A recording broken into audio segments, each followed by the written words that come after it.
टिभीमा कार्यक्रम चलाउँदा राष्ट्रवादको प्रश्नमा बाघ बनेर गर्जिने कोही मित्र, म नाम लिन चाहन्छु, अहिले म्याउ नगरी फर्किनु हो।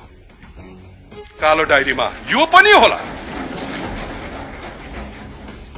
सुशासनको नारा दिएर चुनाव जित्ने तर संसदलाई भ्रष्टाचारको मुद्दा लागे निलम्बन नहुने गरी संसदको नियमावली बनाउने, यो पनि लेख्नु भएको होला, लेखिरहनु भएको होला। सुशासनको प्रश्नमा यो पनि पक्कै लेख्नु भएको होला कालो डायरीमा। छानबिन आयोगका नाममा छलछाम आयोग बनाउने, तब प्रतिवेदन पढ्नै परेन, दोषविहीन करार, आफै झाँक्री, फेरि आफै पुरस्कृत हुने, यो पनि लेखिराख्नु भएको होला। हिजो प्रश्न गर्दा मन्त्रीको बारे प्रश्न उठ्दा सबै आगो, आज अर्थमन्त्रीको बारे गम्भीर प्रश्न उठ्यो, सबै बरफ किन सर्फ बरफ।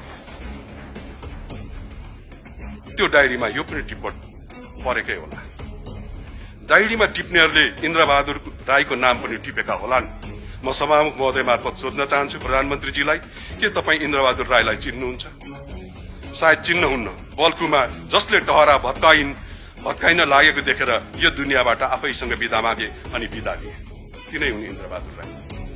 सम्माननीय सभामुख महोदय, दुनियाँभर संसदमा राष्ट्रिय अध्यक्षले सरकारको नीति तथा कार्यक्रम पढ्ने परम्परा छ र त्यो नीति तथा कार्यक्रम राष्ट्रपतिले नभएर प्रधानमन्त्रीको नेतृत्वमा रहेको क्याबिनेटले तयार गरेको हुन्छ। आफ्नै सरकारले तयार गरेको देशको वार्षिक कार्यतालिका, वार्षिक कार्यनीतिका प्रति प्रधानमन्त्री स्वयंले बैठक बीचबाट निस्किएर अविश्वास प्रकट गरेको दुनियाँकै संसदको पहिलो यो घटना थियो।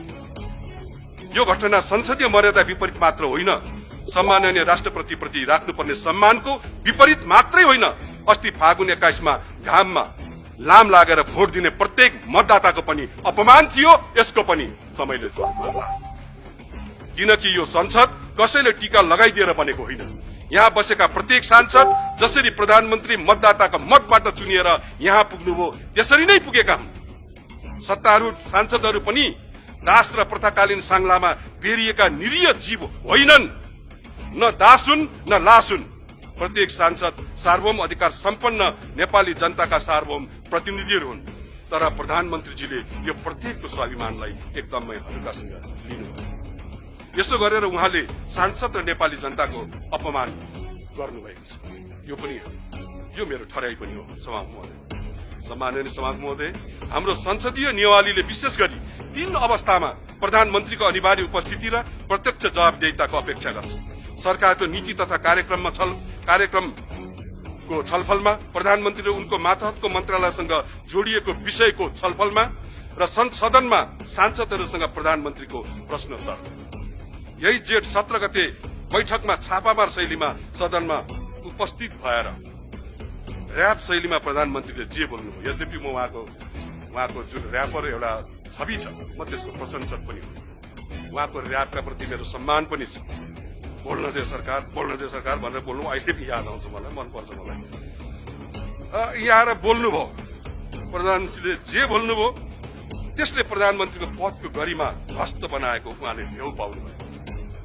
एउटा मञ्चमा उभिएर र्याप गीत गाउनु र यहाँ बसेर मेरो प्रधानमन्त्रीले थाहै पाएन भन्न पनि मेरो मनले दिँदैन, तर त्यस्तै खालको अभिव्यक्ति दिनुभयो र उहाँको गरिमा ध्वस्त भएको भ्यौ पनि उहाँले पाउनुभयो। संसदको रोस्टम र्याप ब्याटलको स्टेज थिएन र होइन भन्ने अलिकति पनि हेक्का उहाँले राख्नु भएन। सम्माननीय सभामुख महोदय, बेलायतबाट सुरु भएको संसदीय परम्परालाई दक्षिण एसियामा गरिमा पूर्वक प्रतिष्ठित गराउनमा 2 राजनेताको विशिष्ट भूमिका छ। भारतका प्रथम प्रधानमन्त्री जवाहरलाल नेहरू र नेपालका प्रथम जननिर्वाचित प्रधानमन्त्री बीपी कोइराला, यी दुवै नेताले नियमावलीले प्रधानमन्त्रीको अनिवार्य उपस्थिति अपेक्षा गरेको बेला मात्र होइन, सदनमा हुने सबै छलफलमा उपस्थित भएर संसदको गरिमा र महत्वलाई बढाउनु भएको थियो। तर जेठ 17 गते सदनमा प्रधानमन्त्रीको उपस्थिति र भूमिका उहाँको एकलौटी र एकतर्फी चयन र छनौटको विषय थियो। उहाँले प्रश्न लिन्छु भनेपछि हामीले प्रश्न सोधेका थियौं, तर हाम्रो अपेक्षा यति थियो र हो कि प्रधानमन्त्रीको संसदमा उपस्थिति सार्वजनिक हुनुपर्छ, तर त्यो दिन त्यस्तो भएन। उहाँ अचानक आउनुभयो, अचानक बोल्नुभयो अनि दाबी नै गर्नुभयो नेपालले पनि भारतको सीमा मिचेको छ। हामीले त हाम्रा सम्मानित प्रधानमन्त्रीको टङ स्लिप भएको होला भन्ने ठानेका थियौँ। तर जे होस्, संसदको रेकर्डमा रहिसकेको त्यसका बारेमा प्रधानमन्त्रीले संसदमा पुनः उभिएर सफाई दिनुपर्छ, प्रश्न पार्नुपर्छ भन्ने हाम्रो अडान हो।